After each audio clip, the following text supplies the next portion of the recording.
One. How's it going, guys? Welcome to week 6 of the JLML podcast. I'm going to host it tonight. Bracton's feeling a little bit under the weather. But this week we have myself, Bracton, and kind of becoming a regular host, I feel like, of this show. It is Smell.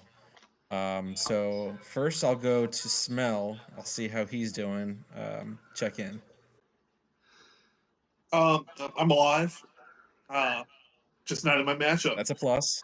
That was crazy. Yeah. So, no, it's a good week. Claudia got some good news at her post-op surgery appointment on Friday. It was a fun fantasy baseball week, and we're gonna really dive deep into that. I'm relatively sure, but yeah, it's hot. It's 107 degrees right now. I think 106 degrees. Sorry. I'm Jeez. trying. I don't know if anybody's ever had this. I've never heard of Busch Light Apple, but it's like a limited edition. It's got some cult classic following, so I'm like, all right, cool. It's all right. I Interesting. don't. Yeah, but I got a cigar, so we're good. Good. Yeah. Obviously, this week was a crazy week between you and me. Um, we'll get into that very shortly. But before we do, Bracton, check in with you. How you doing? Good, man. Was at an engagement party this weekend, so I was kind of off the grid a little bit, but came back, made a good deal with Tita today that I'm happy about. We'll talk about that in a little bit, but it was good. Nick made me sweat it out this week for a little bit until like really Saturday afternoon kind of took over a little bit, maybe late Friday night, but had to work for it. No fun weeks in this league for sure. So, or no easy weeks in this league, I should say. Not fun. Yeah. As the most scored upon team in the league this year so far, I can attest that there's no such thing as a week off. Um, but having said all that, we'll just dive right in here. I know the game, the Royals game, is still going on. It's the bottom of the ninth as we speak.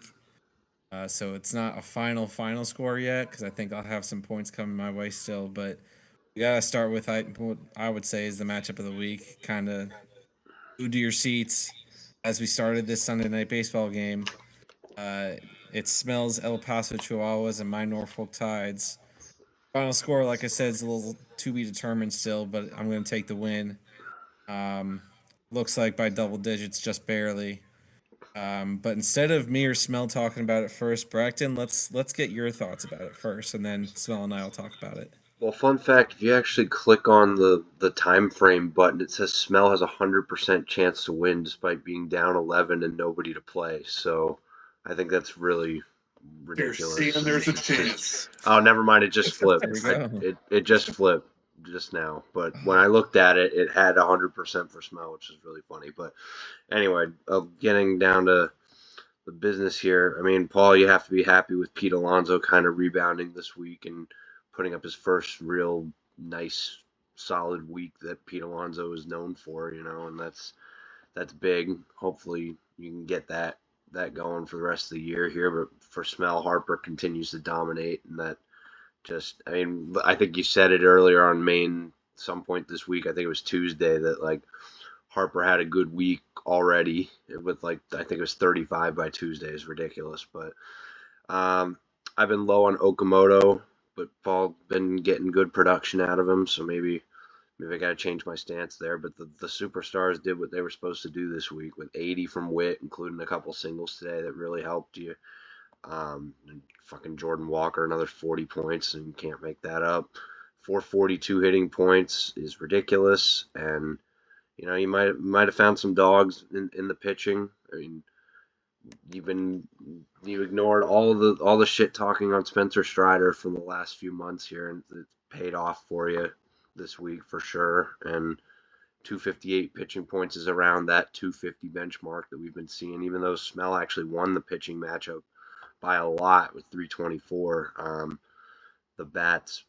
Even 365 from the bat. Smell's going to win a lot of games. 689. Just faced the wrong team this week. I think Smell actually finished, let's see, fifth in scoring Fourth. and lost to. Is it Oh, fourth or okay. fifth? It's Fifth. fifth now because Yeah, you Connor has might. 690. Okay. But what do you call it? Okay. Same deal. Like beaten almost like over half the league. So nothing to be discouraged about. Smell. You got Hen next week. best of luck to you. But Nothing to be discouraged about. Yeah, we'll get going on that. But yeah, it was a fun week with you guys, and I was checking the scores in and out of whatever I was doing. But it's crazy that it came down to last couple games today. So Yeah, no, I mean, there is a little bit to be discouraged about if you're Smell because of the reason you just said that his next opponent is Hen. But Smell, I'll let you talk about it and then I'll close this out here. All right. Well, I mean, there's a few things that not a lot of people probably know about this matchup as well. And there's a couple matchups, including ours, that I'll go Sunday night skipper on us with. Paul and I both left a lot of points on the bench with our bats. But again, who would we have benched? It was playing matchups. I left 83 bench points. Paul left 138 and another 52 in pitching. So that's what that is. But going into a little bit more, things that really fucking just killed me this week. Go back to the trade. I know we'll talk about trades later, but I traded Morales and a fourth for Colin Ray. Well, that got me 15 points. Cool. But I also dropped Shane Drohan in that, which got Paul 22 points by picking him up. So not only could I have gotten 7 more points and used a different starter, but I gave you another 22 points. That flips the whole match right there. Shane Bots, you trading for him. I was trying to get him too, so I was thankful you did. So that was actually, helping me out a little bit. Emmanuel De Jesus, I dropped him a couple days ago. He changed the matchup today. If I wouldn't have dropped him for Jose Tena, who got me 0 points in his one start for me, that changes this matchup. And then there was a trade you and I kind of loosely talked about, and I don't know if you would have pulled the trigger at that point, but when you talked, we were talking about a Trout deal, and that would have been a 20-point swing for both of us as well.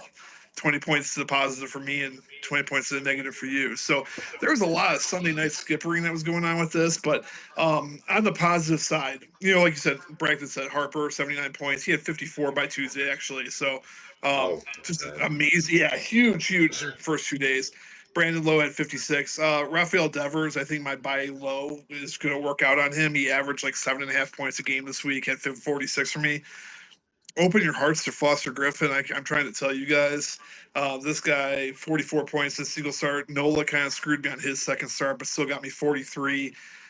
Williams returned to form with 40 points for me. So some good. The other things for me to be disheartened about is obviously losing Glasnow and Reagans after I just traded for them. So that's another thing that could have easily flipped this. Two my stud pitchers going for 4 innings. Now I know, Monday night Paul had 3 pitchers go that got him 4 points or 3 points. So, and I got 14 out of starts. Yeah, and I got 14 points out of Reagan's, even though he only pitched the 4 innings. So I mean, net win, but that hurts me certainly going into the Hen matchup. But yeah, I mean, it was a fun matchup. I think going into I said on Thursday, and Paul, you acknowledged this in Maine earlier. On Thursday night, I said I wanted a 125-point lead going into Friday. And I was spot on with what I needed. I mean, it was, I think at that point I was up by 80, and I'm going to lose by, it looks like you're going to get another 6 points. So by 18, so that's 98 points. So, I was right in that ballpark of what I actually needed to be up, and I wasn't up. And my bats just took yesterday off except for a couple guys. So it was rough. But I know not everybody wants to listen to me talk about our matchup all night long on this podcast. So I'll let you close it out, Paul. Yeah, no, it was the matchup of the week, I think. So yeah, I know I was obviously glued to it. You and I both were. Smell. I know Connor was in on it too in Maine. So yeah, it was a big deal.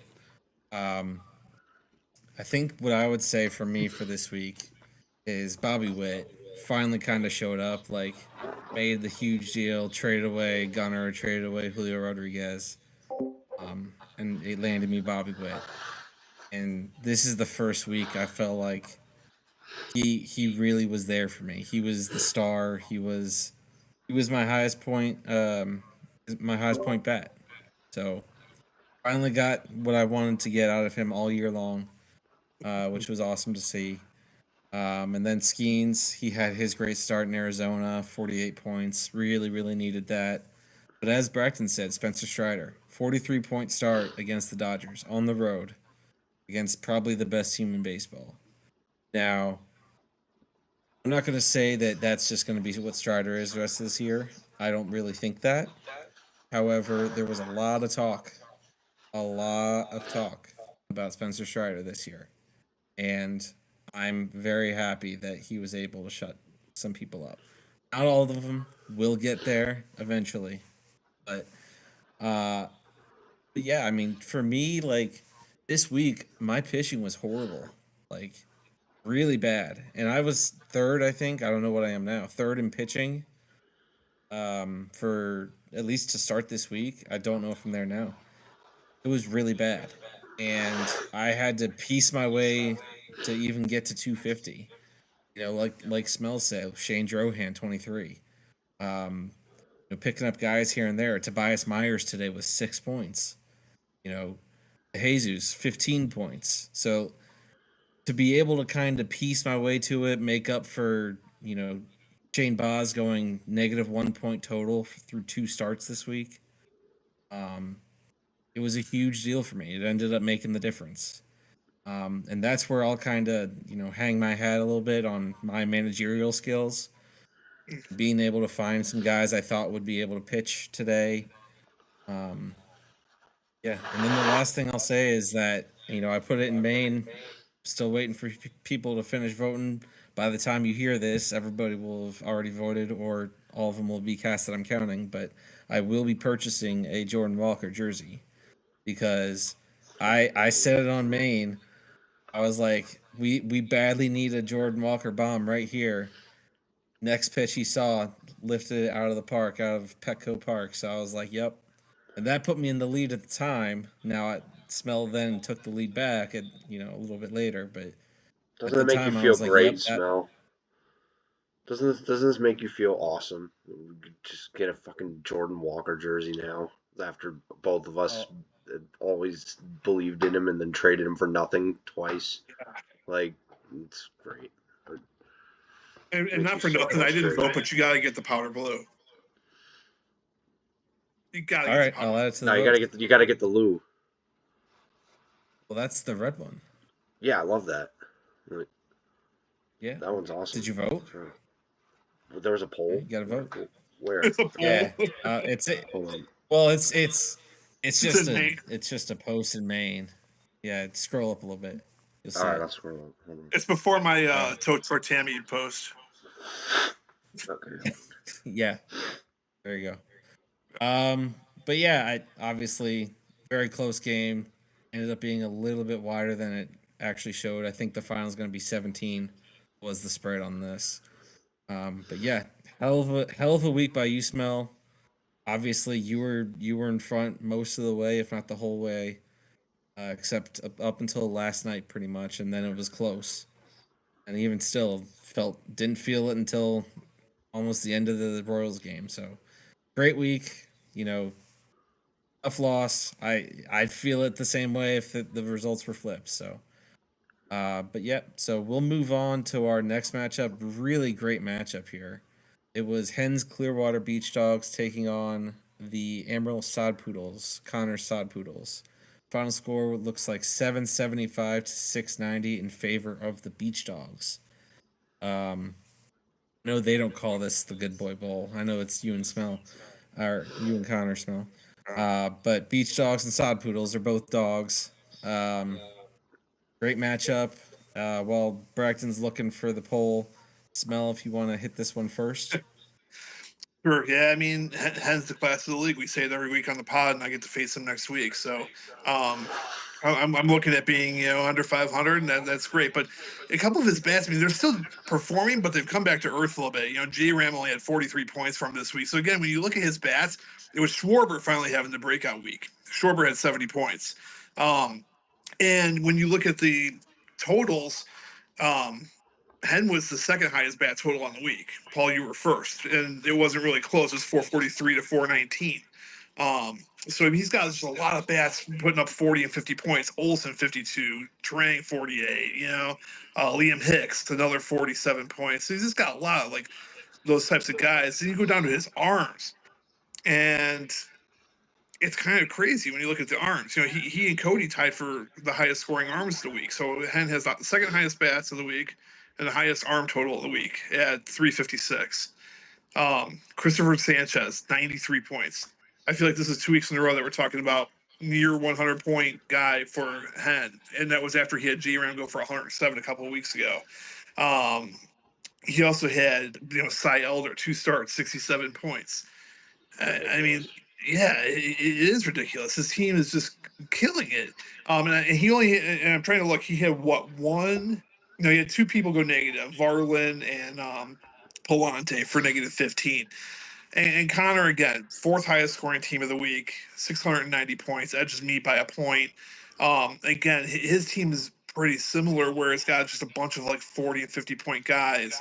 I don't think he had a 70-point guy, did he? He had Bellinger at 67, so another big week for Bellinger, but that was his top of the watermark guy. Miguel Vargas continues to be great, 50 points. But then you go to his arms, and his arms did pretty well for him as well. Connor finished 5th in arms. He had 315 points and 4th in bats. So again, huge week for Connor. Connor has proven, I said earlier in the week that he's got a track record of success, and he kind of called me out on for saying that, because he's like, really, I've made the playoffs once and over 500 once, or whatever it was. But yeah, it was kind of crazy, seeing this. It was what we expected, but Connor also did leave a ton of points on the bench. I don't want to take up all the time, but as I look through it real quick, he had 158 points in pitching on the bench, which is not nothing. Now, he used his starts, but he had Burrows with 41 points. Again, at Cincinnati, are you ever starting Burrows? He only had one other start over 20 points. He had Kolek at 26 points, Jacob Lopez at 23. You swap out Sandy's -2 against Baltimore, Webb's -5, put in those guys, now you have a 10-point match. But again, who's doing that? Who's benching Sandy or Webb for Burrows and Lopez? So easy to look back and say he could have done it. It could have been closer, but Connor's got a legit team, and I don't think anybody should be sleeping on him, and Hen's going to stay the class of the league. Yeah, no doubt about it. And I'm just kind of looking here and the batting totals here. So Hen had 419 with his bats and Connor 375. I mean, if you look at it though, yeah. Right. But if you look at it, Hen had 15 home runs. Connor only had 6. And to me, that's just like, how does Connor get 375 bat points out of 6 home runs? And I understand 2 triples, 14 doubles, but like 33 walks. That's a lot of points. Oh yeah, 33 walks, 10 stolen bases. But my point being, like, there's lots of ways to score bat points, and Connor's exploring all of them.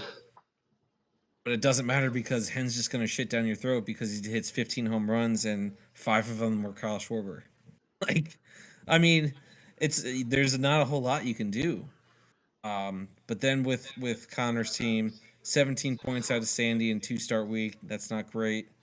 You mentioned a bunch of the guys that went positive and negative smell, so I don't really want to hit on it too much. Yeah, I mean, to me, that's my takeaway. One more thing with Connor's team, the catching situation, Rushing and Smith, the Dodgers catchers. In the past weeks where he's won, that's kind of been a strength for him, but only 22 points with 25 at bats. I mean, that's obviously he did well with batting this week, but that's kind of where maybe if you're picking and seeing where things went wrong, things could be different, I'd say that's probably a good place to look. But Bracton, I'll kick it to you to close this out here. I mean, I was looking at Connor's bats too, and I mean, it's fair to say even with the solid total that a lot of the guys he relies on really let him down this week. I mean, Altuve only had 15, Jazz Chisholm, Trey Turner, and where's the other one? And Corbin Carroll all under 30. Like, that could have been even better, and that was a window here. I mean, most teams when we talk about hen dog matchups are out of it by Wednesday, losing by 200 or 300 points. I mean, I hate to say like because I did it too. Like I lost to hen by under 100. Connor lost to hen by under 100. I feel like that's kind of the best case scenario at this point until there's some injuries or something that happens with Hen's team to kind of bump it back down to earth. Because I mean, he had some chances. Max Fried didn't pitch very well in that Mizurowski Brewers game. He only had 3 points. Luzardo had nothing. Like there were a couple moments here where a couple things go right, and the guys that Connor relies on the hitting side complement the crazy. I mean, Max Muncy 6 points too. Like there were some chances here, and it sucks to think about, but it's a morale win. And like I said about Smell, like don't be discouraged, Connor. He's 6'9". He beats almost every team in the league except Paul, Cody, and Hen. And you happen to be playing one of those guys this week, so it's just unfortunate. But as far as a loss goes, this is a good loss, I guess. So what? He's 4-2 now. Is that what it is? No, 3-3. 3-3. Yeah, 3-3 with a loss to Hen by under 100. So good showing. But Hen, I mean, you guys hit on everything I was going to say. But the fact that he got, did he lead the league in scoring this week? I think he did. Yeah. Yeah. So what do you call it? Leading the league in scoring with those guys not producing, like I mentioned, that's just unreal. So props to him. Keep it rolling. Yeah, for sure. So we'll move on now. We'll go to your matchup, Bracton. It was San Jose Churros, that's Nick's team, taking on the Bismarck Larks, Bracton. I was kind of looking through this as you were kind of finishing up that last matchup.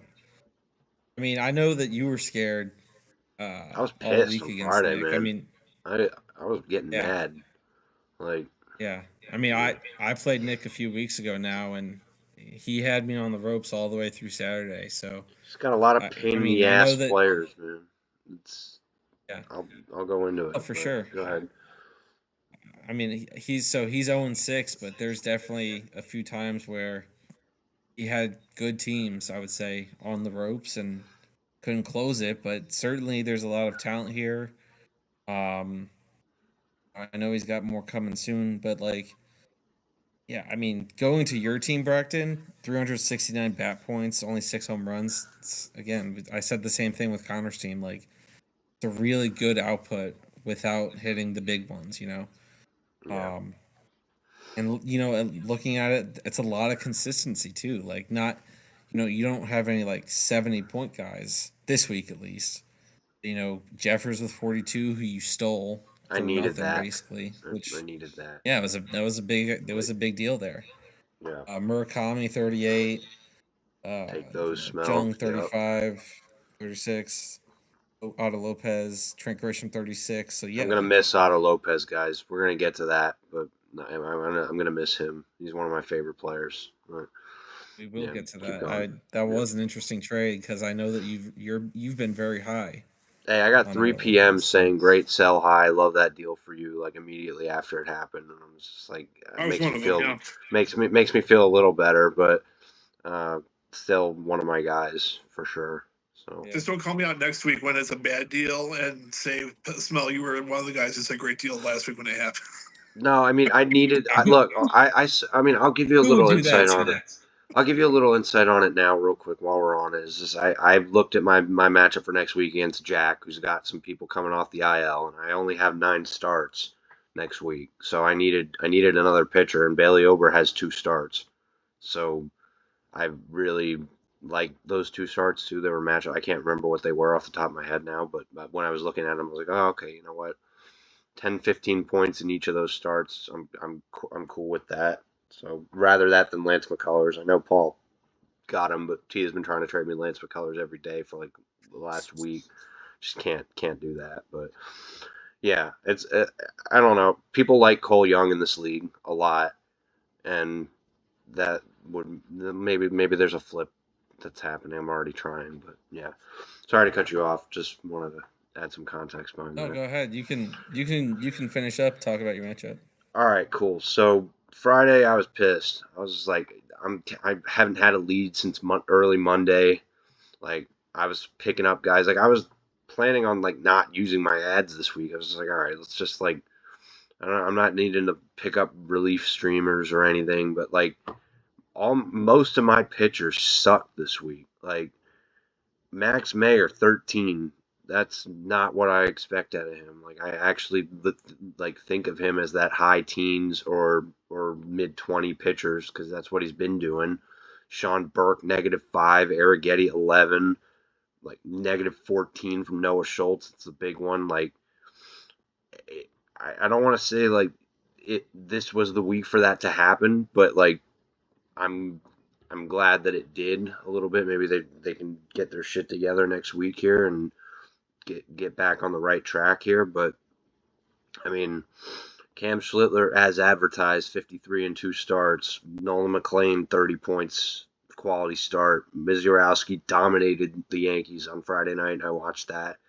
Michael McGreevy, man, in against the Padres, 45. Like I got some supplemental dogs there that I like, and hopefully they can continue that because I really, after getting Ober today, I feel like I've got a solid 11 to 12. We just got to get rid of Kyle Freeland, then we won't have any real glaring terrorists. But other than that, I mean, like you said about the bats and the lack of home runs, I mean, there were weeks in the past where J.J. Weatherholt went for that 70-point threshold or where Murakami would do it, but I like kind of this structure where it's like 40 from this guy, 30 from this guy. TJ Rumfield, 33 points. Like I love TJ Rumfield, by the way. That's I opened up that trade for Shanul because TJ Rumfield's gonna be my guy. So yeah, as 603 finished like 8th in scoring. Not too happy about that. I want to be over 6, but like I said, all those pitchers let me down.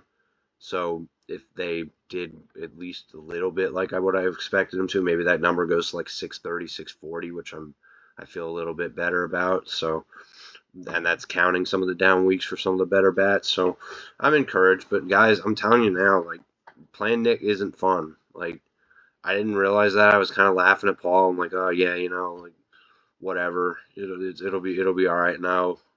When Jake Bowers hits a fucking home run on your dome and be like, what are you? How the fuck is this guy even owned? Much less in a starting lineup, hitting a home run against your team. Like, it's annoying. Mark Vientos hit a home run. It's like you getting production out of these random dudes that you know.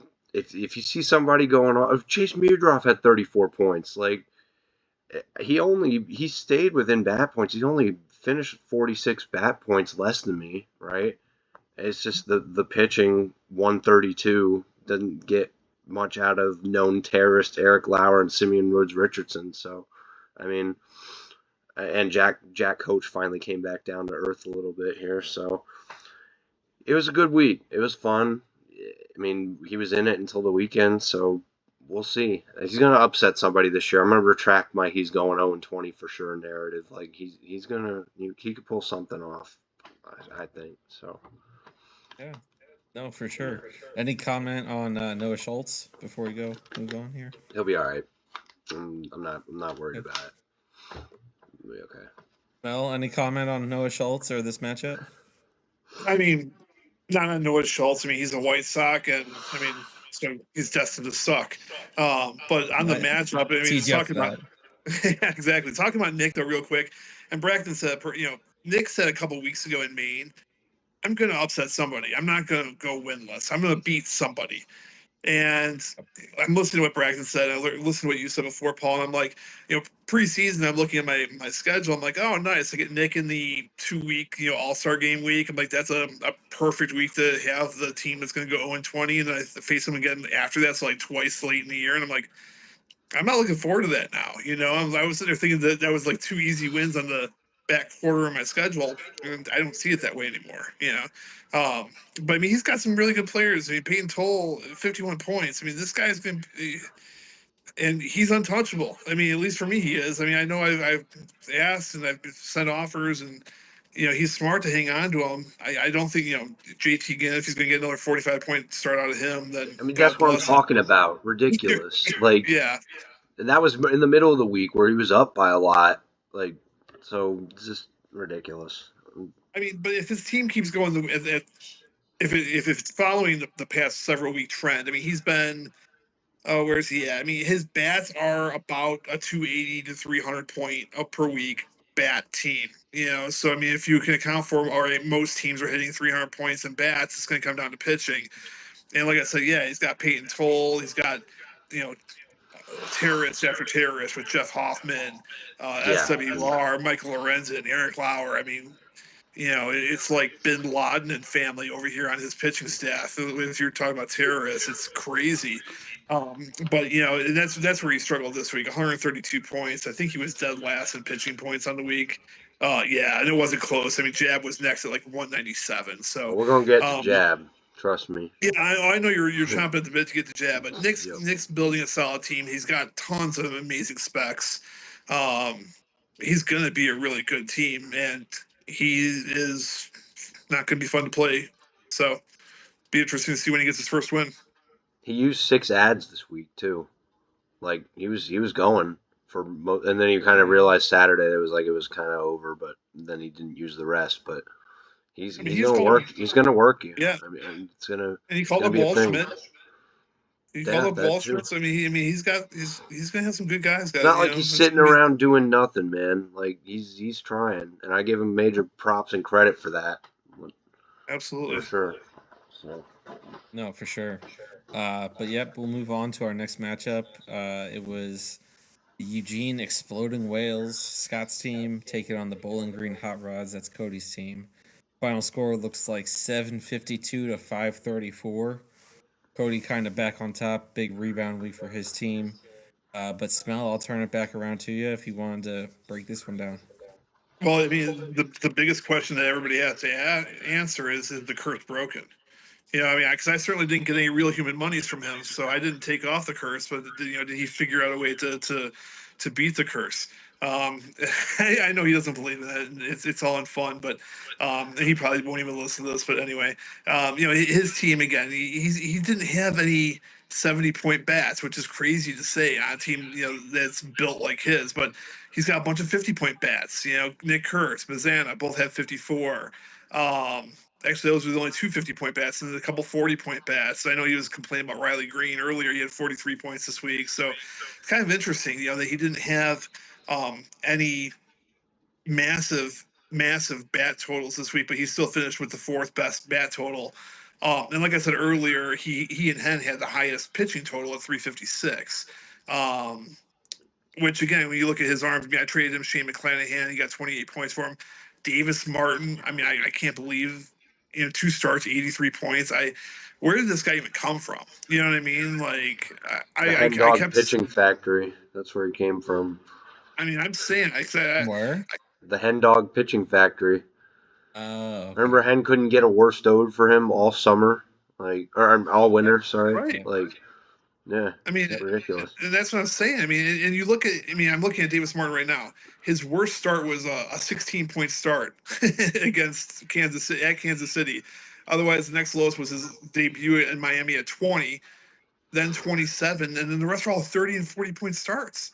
I'm like, I don't understand it. Like, the guy's like, what, 29 years old? He's, now that Vargas has come down, Esmeralda Vargas, whatever, Davis Martin could be the new guy that I complain about like an old man yelling at a cloud all week, about like, why is this guy good? He's on no Murakami slander from you this week. Speaking of, no Murakami slander from you this week. Just acknowledge the solid production for once. It's good.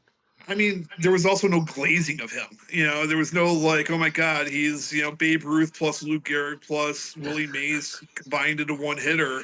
When you start talking about him being better than Ohtani, yeah, I'm gonna give you shit all day long about that. But so again, I mean, this is the week that we expect out of Bowling Green. He's gonna be a 700-point a week team most weeks. He just hadn't been this season, and that's why I kept picking against him. Scott's team is on the other side. I mean, Scott's team kind of put up probably what we expect. His bats were down, even compared to previous weeks. again, 300. I think we need to change that benchmark for what we're looking at as a good total for bats, because we kept saying like 300 points out of your bats, 300 points out of your pitching, and you're gonna have a good week. Everybody's getting 300 points from their bats, So I think that we need to probably adjust that. But and I know Cody's been after Nico Horner. That's probably one of his best bats. He's got again, besides C.S. Suzuki, who's again the noted best Cubs hitter in history, had 50 points for him. But randomly 45 points from Xander Bogaerts. Pitching, again, Andrew Painter just shits the bed every time he goes out, which is interesting. I mean, he's a guy with such a high pedigree, and he's just not getting it done. But I know Scott's not going to trade him. Scott has no reason to. We'll see about that. We'll see about that. Oh, really? Really? I'll give you a hint. Breaking news, Bracton, on the pod? I'll give you a hint. I sent him an offer today, so we'll see. And well, okay. maybe. That doesn't mean anything. I'm going to try. We're going to see. Send him 2 words. We'll see what happens. No, it's better than that. I'll send you an offer for Mizorowski. That doesn't mean I'm getting him. That's right. Yeah, well, I'll give him something to think about. We'll see. I'll send you something from Mizorowski too. But and again, Scott's arms. He had a really good week several weeks back, like over 300. But otherwise, he's been in the low 200s. So his arms are what they are. I don't think he's going to be surprised by that. So he's a team on the come up. He's not looking to win that much right now. Emmett Sheehan had a pedestrian week at 19 points, but once some of these guys turn around, actually, I just looked to Anthony Kay had 26 points from another White Sox starter. I don't know what the hell it is with these White Sox starters, but they're a good team. That's what it is. Like, they're not. They are. They're the best team that draws under 5,000 a game at home. I'll give you that. But I mean, again, this was the matchup that we expected. I know I picked against Cody last week, but that was again partially in fun with the curse and a 3-game losing streak. So this was the get right week for Cody. Let's see if he continues it. Yeah, big time get right week for Cody. Couple of things I'll mention real quick, then I'll pass to Bracton. Bichette, 0 for 17, 3 walks, 1 strikeout. Yikes. Past that, I mean, he only played Carson Bench for 6 at-bats.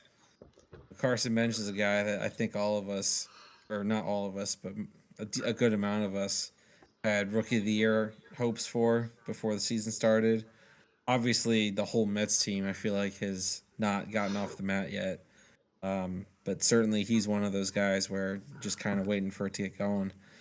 I mean, past that, I mean, it was already said, the pitching wasn't really there for him this week. 230 points isn't bad, but it's not going to beat a team like Cody's, especially when Cody's firing all cylinders like he was this week.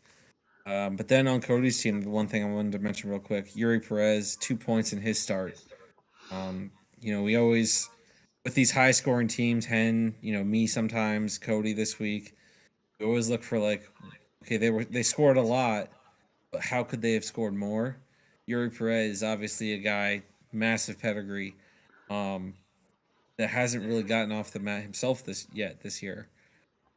So if he can get him going, that rotation, in my opinion, is probably top 3 in this league. And if he can add a guy like Yuri Perez going for 20 a night, that's going to make it probably number 1. But yeah, I mean, Smell said it, get right week for Cody. I think this is more in line with what he'll be doing week in and week out. I was fortunate the week that I played him, he didn't have it going. So yeah, I don't look forward to our rematch. But Bracton, I'll let you finish this out. Yeah, he thought I was hating earlier this week in the chat when I was just playing around with the Danhausen stuff. So I mean, I'm not. I've always picked him to win every matchup he's in. He really let me down against Jab, because if Jab was 1-5 tonight, I would have better wreak havoc. But even though he's 2-4, I'll still say some things when we get on to that.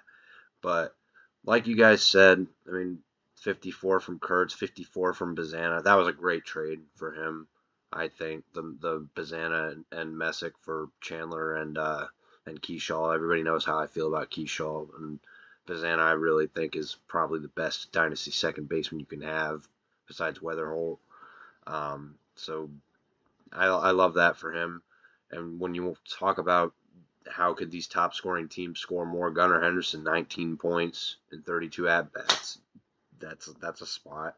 I mean, Chase DeLauder, kind of a down week by his standards, 26. Like Moises Ballesteros, did he trade Moises Ballesteros this week? Okay, No, he just didn't play him. 1 point and 10 at bats, and then Jacob Wilson he traded for got hurt. Like he still put up 752 with all of that going the way that or going against the way that he needed it to, and I mean props to him. Like you guys said, get back week. This is what I've always expected of him. If he did that every week, he'd be undefeated, and we're talking about him with Hen. Like, I don't know the difference. Hold on. It was 20 points between him and Hen this week, and that's what I expected. Two kind of big heavyweight teams that the 1 and 2 that everybody, well, mostly everybody put Jab in that conversation, but Hen was up there with 3 or 4 at least. So now it's kind of taking shape and seeing what things are supposed to look like here. I mean, Scott, like we said, has those bats that we all like, and I mean, I was looking at one of these guys. I mean, we talk about Brendan Donovan. He only had 3 points this week in 10 at bats. I don't know if he sat him or if he was hurt. And like Royce Lewis, same thing, 1 point. Like I don't know what the deal is if he was benching those guys or if they were hurt or whatever, but I think he's better than 534. He's probably in the sixes or close to it. But yeah, I mean, not much you can do when the team you're playing is probably on most weeks going to be the top scoring team or close to it. So yeah, I mean, Cody got Churio back too, so that's just adding more fuel to the fire here. So we'll see what happens in coming up. But I mean, yeah, it's about the result that I expected last week. So I can speak to Donovan because I'm probably his number one fan that doesn't own him. He was hurt. He didn't get activated from the injury list, I think, until Wednesday or Thursday. okay, So he Still, only had though. it for probably half a week. Yeah. And then for Royce Lewis, I know that there's been stories out there that Royce Lewis is very frustrated with the Twins, that he doesn't see himself in their future, like probably a trade request coming up soon, real life trade request. For Royce Lewis. So yeah, but those are big guys, big names at least that there's a lot of things that have gone wrong with Scott's team, I feel like this year. And those guys are definitely part of that problem. And it's tough because it's like, what can you do? It's if Royce Lewis is only playing half the games in a week, well, he has zero trade value, or at least not the trade value that you would expect to get out of him. But yeah, the guy, you're in a tough spot when that kind of stuff happens. But we will move on though. Bracton, I know you are ready for this. Move on to the next matchup. It's the Fayetteville Woodpeckers taking down the Salem Ridgeacs. It's Emmerich taking down Jab. Final score looks like 550 to 491. Bracton. Hey guys, guess what? Emmerich didn't have a good week, guys. 550. That's by his standard, not what he wants. Fantrax projected him at 692 and he finished at 550. And guess what? He still won because there are major problems in Salem. I've been saying it for weeks, and everyone's like, oh, he's going to figure it out. He's going to get back. No, he's not, guys. Not if he stays pat and does nothing and expects things to just work itself out. I mean, Christian Campbell, still not in the MLB. Marcelo Meyer sucks. Roman Anthony sucks and is injured. Teoscar Hernandez, under 5 points per game and old. Spencer Steer, under 5 points per game and mid-age. Jeff McNeil, under 4 points per game and old. Salvador Perez, under 4 points per game and old. Like, what are we doing here? It's everything we said that was about John Haidt in the offseason, where it's like, oh yeah, like his bats are old and like he doesn't have that great of support around his big supporting cast. I think now that what we can say is that applies to Jab, not John Height. John Height at least will be able to manage around it, make some moves, bring in some people, and still put up in the mid to high sixes or sevens. I'm writing this team off unless there are substantial changes. We've been saying for weeks about how like there are this he's going to rebound and make the playoffs. I know Smell has been adamant about that, but we're one Parker, what's his name, Peyton Palante fuck up from Jab being 1-5. Like I don't see it, guys. I really don't. So Emmerich, I'm not gonna like go too much into this because he didn't do what he wanted to. 117 of his 550 came today.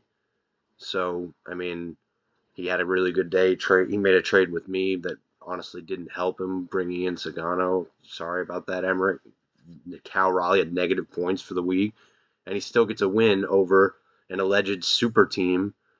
And the bats that we all know and love and praise didn't even do anything this week, really. So I don't know, man. There's serious issues here, and I don't know. He's not even going to listen and hear me say this probably, but there's got to get some evaluation in here. 7 of these pitchers are hurt, and without the top 2, this is a very average at best rotation. So I don't know, man. We got to do some thinking here. But props to Emmerich for managing his way to a win here. Yeah, so I'll speak to a few things here. Number one being you mentioned Height and how everybody said that, oh, his bats are old, blah, blah, blah, blah, blah. Here's the thing. Height heard all of that and then made changes. Mm-hmm. He went out and got James Wood. Yeah. He went out and got a bunch of different guys. So that's not the current narrative. That's the now former narrative. I was giving him props for that. That's what I meant. Like, I was giving him props for taking initiative and hearing us out and actually doing something about it rather than just sitting there and not doing anything and being fair. Yeah, so. Very fair. But I didn't want there to be confusion of people still saying that about Heights. No, because that's my bad on the wording then. People. My bad on the wording then. My fault. No, you're fine. As for Jab's team, and then I'll talk about Emmerich quickly, but Jab's team, I mean, you mentioned a bunch of guys, but here's the thing. So, Vlad Guerrero, let's start with him. He had 15 points this week in 19 at-bats. Are we saying that Vlad's not a good player? I'm saying it doesn't matter what Vlad does because the rest of this team is not good.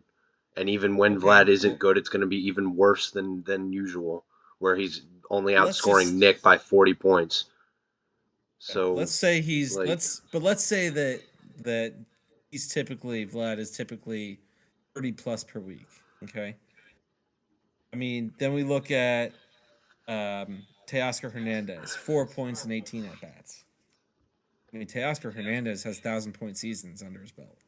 Now, I understand that that's not necessarily the player he is today. He's never had a 1,000-point season in his life. 964 in 2024, and then other than that, 977 in 2021, and then only one season above 800 after that. I was off by 30 points. So I was off by 30 points. Okay. Yeah. Still, very close.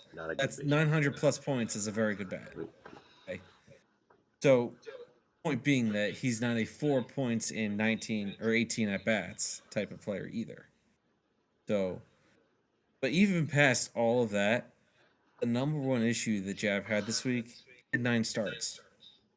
To say, I mean, I don't know what he's doing or not doing, but if you're not getting 12 starts, I've said it last week, I'll say it every week that somebody finishes under 12. If you don't have 12 starts in a week, you are putting yourself in position to lose. Having starts in this league, getting to 12, is imperative for winning. Unless you're playing a team that you've already beaten and you don't care about starts come Sunday and you sell them for something, if that's what your prerogative is, fine. But if you lose and you have less than 12 starts, that's your problem. That's not your team's problem. It's not your roster's problem. That is your problem. So I just want to say that too. Again, we're both probably yelling into the void here because I don't think Jab listens to these.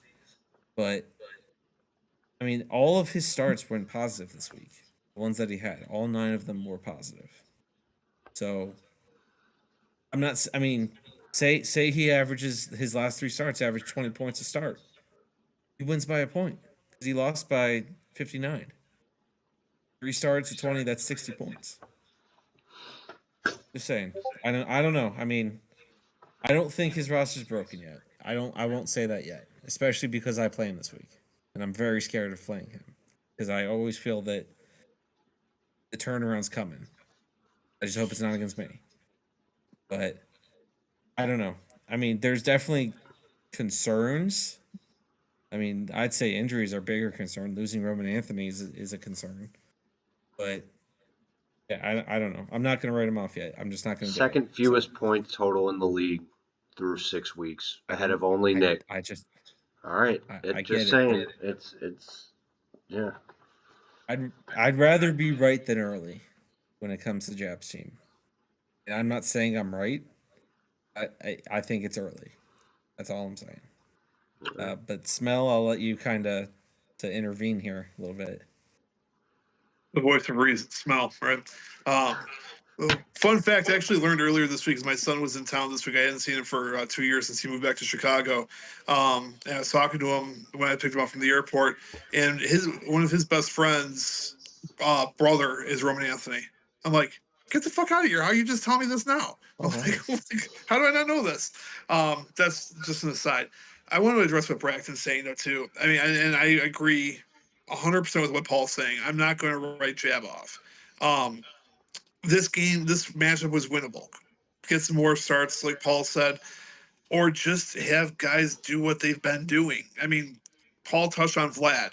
He averaged 3.3 points this week. Last week he averaged 6. The week before that he averaged 8 1/3. So Vlad has a normal week. Then we go over to Josh Naylor, who averaged 9.5 points per game this week. Last week was 4.8. The week before that was 12.4. I love Josh Naylor. I think Paul does too. But I mean, the guy's been a little bit of a roller coaster ride. Now, of course, Cal Raleigh is not going to have very many hitless weeks, let alone only one walk, and hitless weeks and go -9. But yeah, both teams drastically underperformed. Jab's bats were down over 100 points from last week and 70 to 80 points from previous weeks. His pitching was down 40 to 60 points from previous weeks, and that just comes from not having the starts. I don't know what Jab's going to do. Yeah, he needs more pitching because he's not getting there, and a couple of his studs are hurt, and I feel like he's just waiting for them to return. And I know he's made comments about, well, who do I drop to go pick somebody else up off of the waiver wire, and we've seen what picking up some of those waiver wire pitchers can do too. That can go negative in a hurry. I mean, we have some guys that are out there for starts on Tuesday. Who on this call wants to go pick up, either of the guys that are available for a start on Tuesday? There's 2 on the waivers, right? That's what I'm saying. So I don't know how much he can maneuver. I mean, he can make trades certainly, but Jab, like I said before, he's not going to make trades willy nilly. He's very deliberate with what he does. Talking about Jack's team, I mean, Bracton hit on all the big parts. I mean, Brandon Marsh having a 57-point week. He's a guy who's been found on waivers multiple times, including by me, and dropped. So, Emmerich had a good week. He put out guys that got him the points that he needed to have the win. But yeah, I'm not hitting the panic button on Jab's overall team just yet. Can I ask y'all a question then? Yeah. What will it take? Like, when do you guys say, okay, like this is hopeless? Like, what more does it have to be? Like he loses to Nick, or he loses to somebody else who puts up sub 500 points with him, or what? Like I'm genuinely curious. I'm not trying to jab here or anything. I just want to know like what you guys need to see from that in order to kind of get more along the lines where I'm thinking. I'll answer for me, and then I'll let Smell answer. For me, it's seeing nine starts in a week again. 'Cause that to me is giving up on your team more than, again, like I said, your roster doesn't matter if you're going to have 9 starts in a week.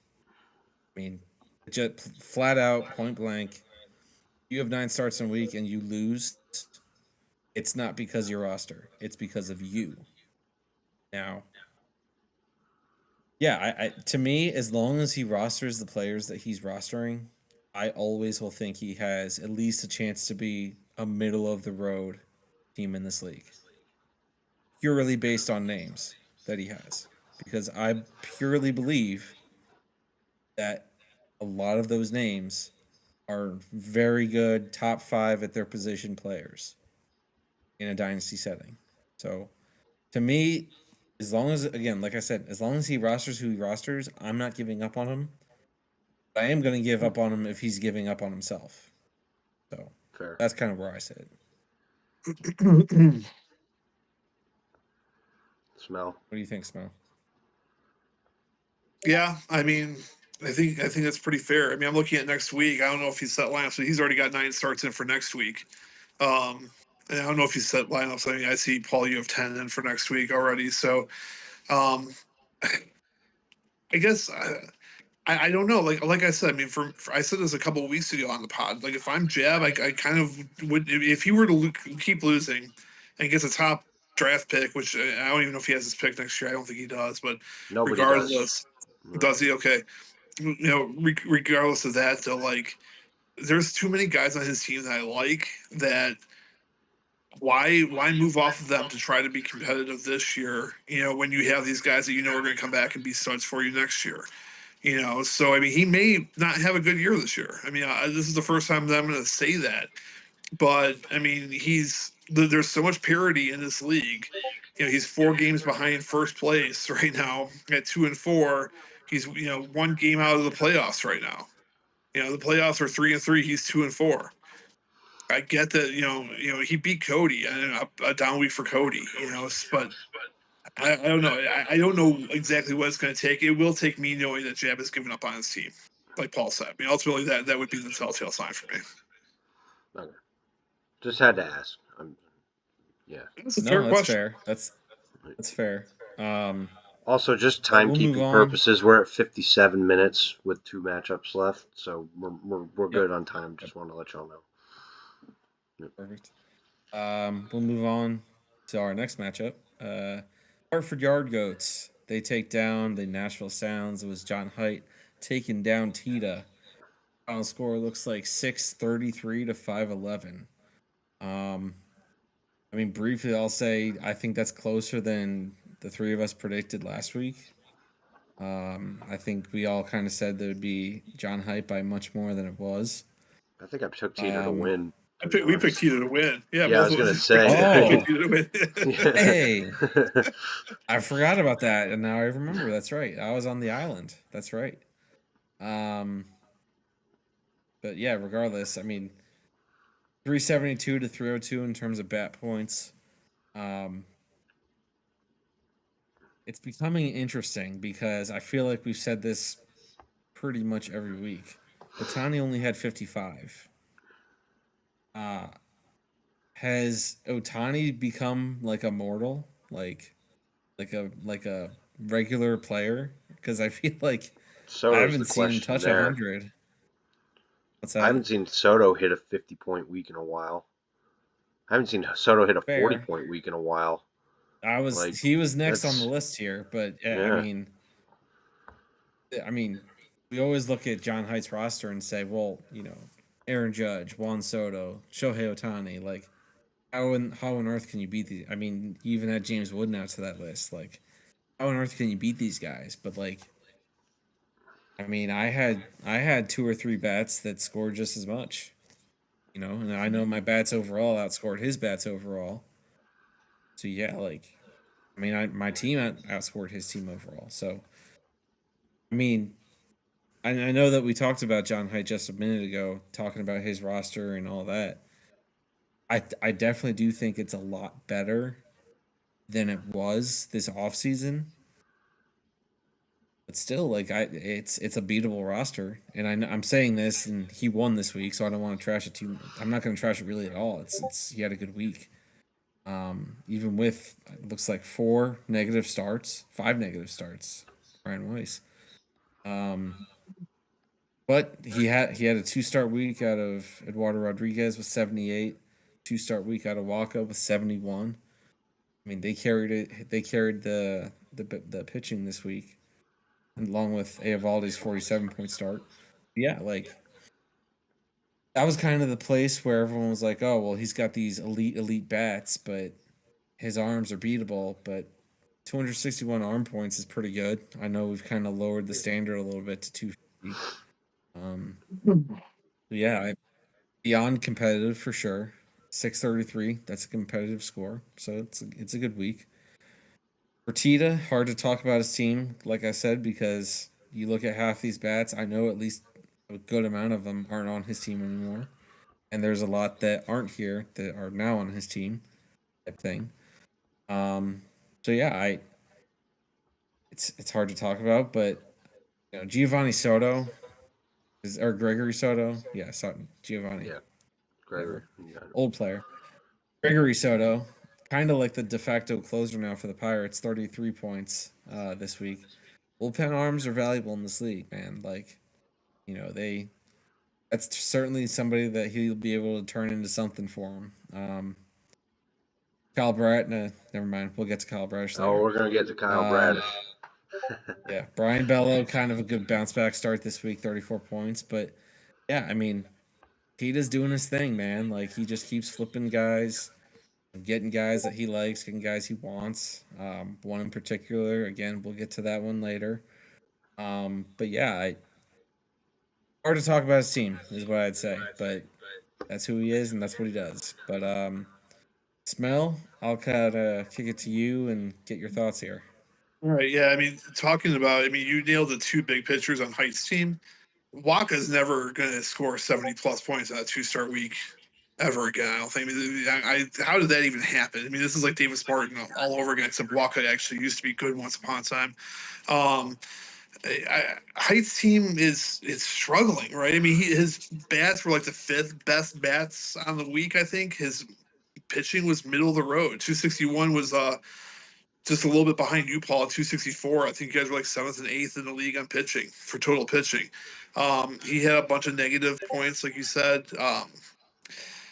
He has made some good moves with his bats. He's picked up Adalys Garcia off of waivers after I dropped him. He got him a smooth 2 points in 4 at bats. No, but I mean, his bats are great. Rocchio getting 40 points for him. How many times is that going to happen? I mean, maybe that guy's for real, but I'm not really sure I buy that either. Michael Bush, love him. First baseman of the Cubs, 55 points, good week. Second base, I still think he could probably improve. Bregman had a down week, only 20 points. Abrams had a pretty average week. His shortstop situation's rough. Outside of Abrams, though, like when Abrams is off, he doesn't really have anybody to back him up. His outfield, Bracton hit it. I mean, Soto's been down all season. Now he's got Wood and he's got Judge. They both have 57 points. Ohtani at 55. So I mean, it's all stuff that you guys said. I don't know what Height can really do, but I feel like he needs to do something with the arms. Because the way his arms have been going, it's just not. I don't see him competing, especially in playoff time, with the rotation that he has. For one thing that I haven't talked about really. I mean, I talk about a lot about the averages and everything else. We've been seeing a lot of 400-point weeks out of the bats, right? A couple weeks ago, there were 7 teams that had over 400 points. Last week, there was only 3. This week, there was only 2. The arms, a couple weeks ago, we only had 2 teams over 300. Last week, we only had 2 teams over 300. This week, we have 6. So I know it's only 1 week, but it's starting to feel like that, like the Titanic is starting to turn a little bit, right? The bats are starting to come back down a little bit. The arms are starting to pick it up a little bit. And if the arms are going to start producing 300-point weeks consistently, Height's not going to get there, I don't think, with the squad that he has. His bats are going to be fine, but I think he needs to go out and get a little bit more pitching. Tita's Tita. Like you said, it's hard to talk about his team. I mean, what I will say is that it's interesting. He only had 4 more bats like active than height. Normally Tita beats you on margins where he's playing like 8 or 10 more guys in a week than you are. There were only 4 more active bats than Height had, and actually I think Height may have thrown more arms out there than Tita did this week, which is pretty interesting. But yeah, Tita 209 points on pitching. I mean, that's again he's doing it with smoke and mirrors most weeks. He'll be the first to tell you that he doesn't go out there and get the roster the big names. Except now he's got known stud Kyle Bradish, and we'll talk about that a little bit later too for Bracton. No, But he doesn't. Not anymore.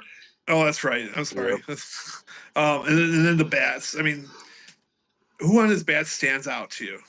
When you go up and down the roster, who are you like? Man, I want that guy. I'm gonna go make a Tito There's a a lot huge of bats offer. I like, honestly. Herrera. I'll go down. We'll play the game. Herrera. Yandy Diaz is off to a good start this year. If depending on the price tag, I could be interested there. I love Otto Lopez. I love Dansby Swanson. Dalen Lyle and I have a connection there. He has Carson Williams, who I always trade for. And I'm just joking, but I like Dylan Beavers too. I have him in scrubs, so there's some belief there. So what I named 7. Yeah, but let's point this out though. You were talking about Jazz team and the 4 and 4.5 and 5 point per game guys. Well, Tito wasn't projected to be a consensus top 2 team out of the get that, gate. but you're So, talking about the roster, just about the players on the roster. The only guy that has more than 5 points per game is Yandy Diaz on Tita's roster that you just named. All the other guys are 4 and 5 point guys. Yeah, well, we're also not talking about Tita as being a top 2 consensus team, and we're also not saying that the team is going to fall apart. The question wasn't, is Tita going to win the national or the title? The question was, what players do you like on Tita's roster? Yeah, well, I don't see the relevance of comparing it to Jab, because Jab has a completely different set of had a completely different set of expectations. Tita has more wins than Jab, right? Or is it tied?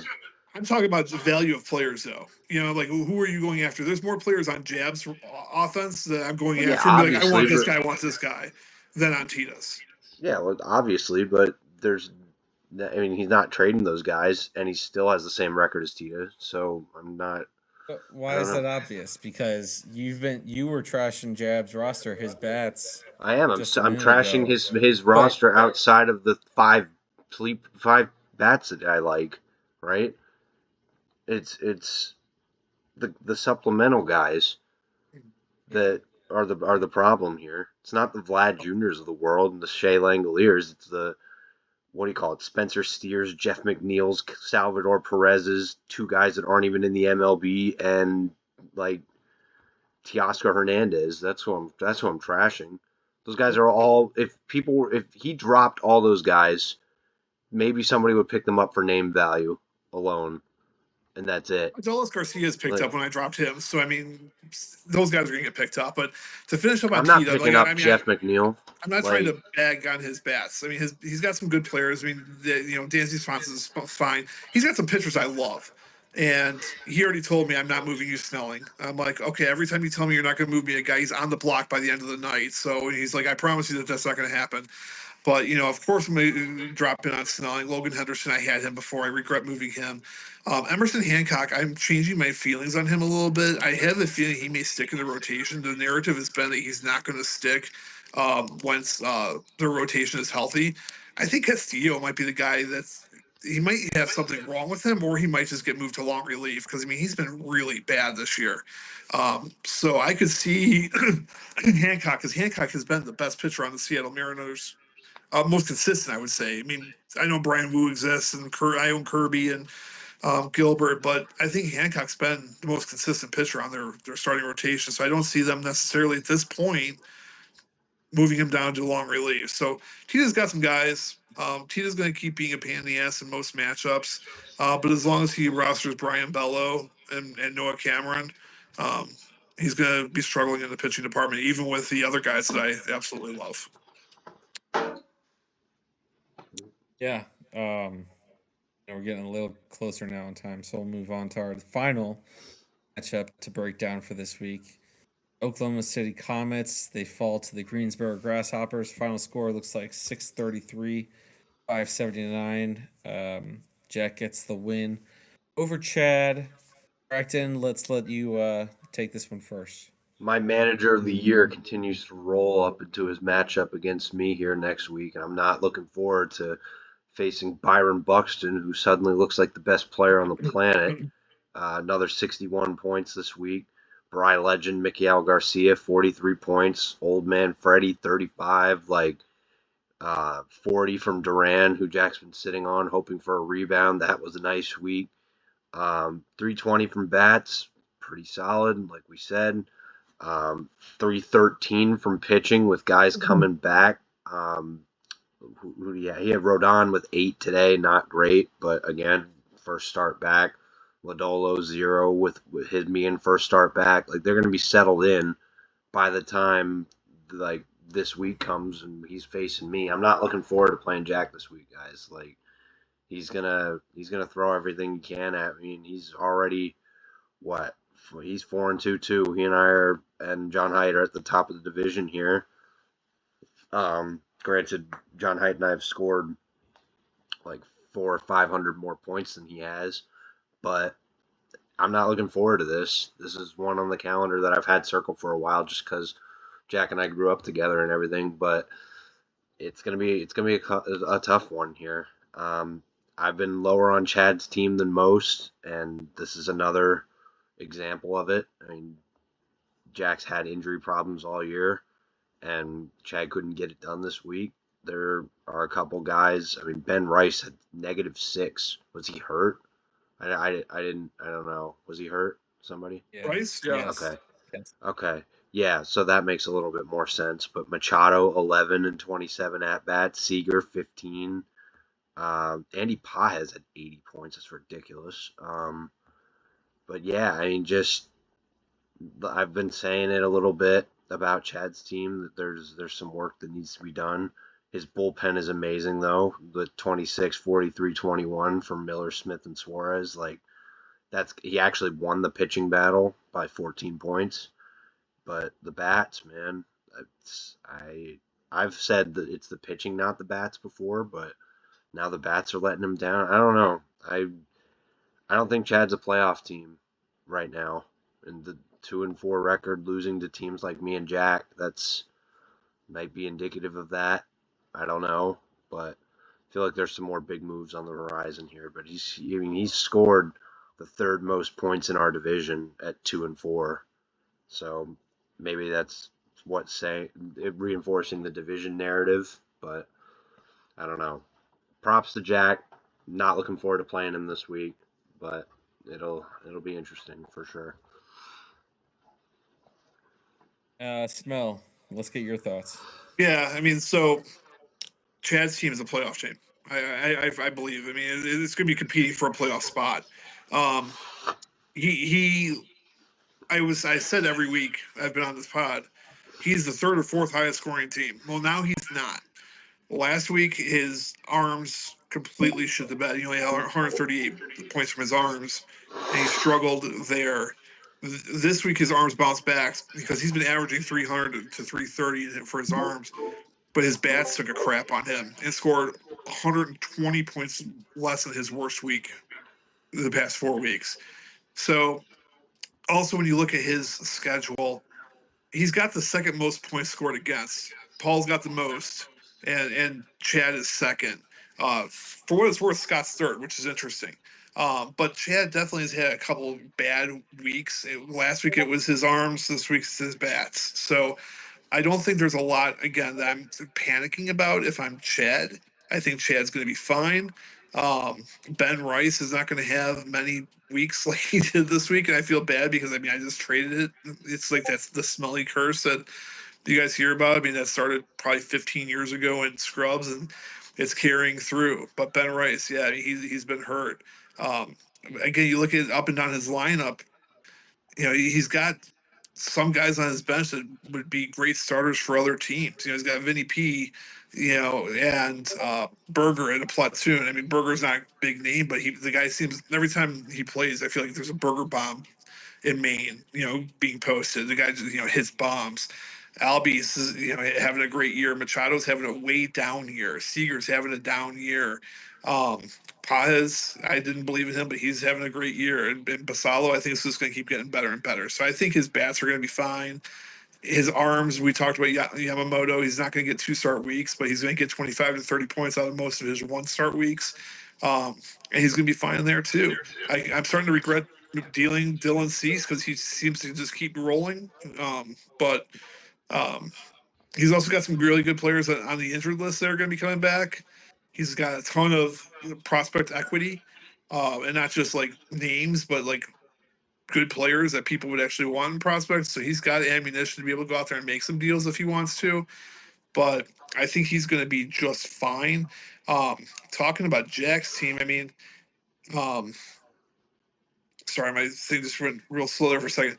Jack had a good week, and we're still waiting for his team to get fully healthy. And once it does get really healthy, I think that he's going to be one of the top teams in the league. I keep saying that, but it's true. Jack's averaging around 300 points to his bats. His pitching had a great week, but it's been up and down. 250 points one week, 300 plus the next week. So I think Jack's going to go as well as his pitching goes until his big arms are back. Yeah, I don't want to add too much because I think you guys really nailed the majority of this. The one thing I'd say, the Ben Rice thing, just brutal to make that huge trade and get -6 points out of a guy that's been averaging like 9 points a game. I feel like, Yeah. 0 for 13, 5 strikeouts, double play. It's just insane. The smelling curse, it might be a real thing, at least when it comes to catching eligible players, because our trade a month ago smell where I got Adley, and like an hour later he hit the IL. I'm like, oh, okay, cool. So, To be fair, it used to be yeah, pitchers. like In Scrubs, people wouldn't deal for my pitchers because every time I dealt a pitcher, they had like is that Tommy right? John next week. Yeah, it was crazy. Okay, so no trading for pitchers from small. But yeah, like I don't know. 313 points is a hell of a lot of points for pitching, especially when Jack has all those injuries. So, I mean, that's a scary team. I've said it. I've said it a few times now that a healthy Jack's team is very, very scary. And he's starting to kind of get back to that a little bit healthier, week by week, day by day type thing. So yeah, it was a great win for Chad. I mean, I'm the day one comments believer here, and I mean, I'm starting to see maybe I'm not right. I mean, but at the same time, like 11 points out of Machado and 27 at bats, like that's not a typical week for Manny Machado, you know. So like 15, 23 bats for Corey Seager. I don't know, 250 points from his bats. I don't think is indicative of where his bats actually are. But it was for this week, so that's all you can really go off of. It also had 60 points on So his bench, 60 bench points. That could be a pretty good difference, yeah. So. No, I mean that makes up the difference. He scores them all. Now, obviously, you can't score all of them, but Right. a good amount, and he's right in it. But yeah, I think that'll kind of conclude where we are for this past week. We'll move on to our deal section of the pod. Plenty of time, by the way. Hour 18, so we got maybe 20 minutes on deals, 20 minutes on next week. We're good. Perfect. So perfect. We'll get right to it then. So week started on May 4th. I don't know. I mean, we can touch on this real quick, I guess. Where I got Louis Varland for Jesse Schultens, Griffin Ryan in a fourth. I mean, I've hated my bullpen pretty much all year. Ever since I traded trade away Edwin Diaz in the offseason. I kind of felt like a bullpen was a strength for me last year, and it's become a weakness. And so Louis Varland, I looked at his StatCast page and just red everywhere. And so I was like, well, Toronto's a good team. Known terrorist. What's his name? Hoffman. Thank you, Jeff Hoffman. Yeah. He was removed from the closer role Seems like Louis Varland's been put into that role. I mean, I paid what I paid. Jesse Schulten's helped me win the week before. I didn't really have a long term need for a bulk guy sitting in my bullpen. It only would pitch once every 4 or 5 days. So I got rid of him. River Ryan, I've always been a River Ryan guy, but I don't know. I mean, he's hurt in AAA now and 27 years old. Like at some point, you just gotta say, okay, if it's not gonna happen, it's not gonna happen.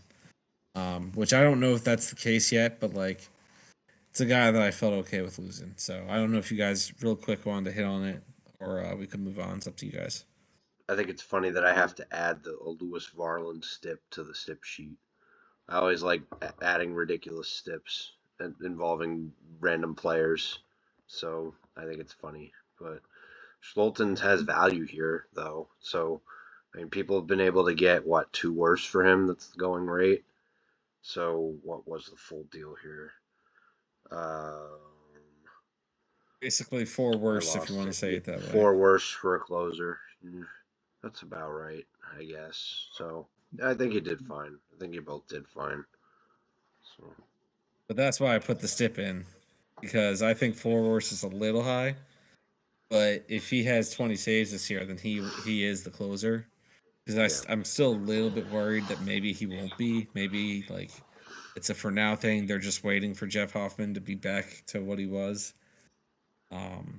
That's that's where my head was with that. Smell anything? No, I mean it was fair. I mean, I ended up getting Jesse Schultens later, and I traded him and gotten him and back and forth. So it made sense to me that you were bolstering your bullpen. Yeah.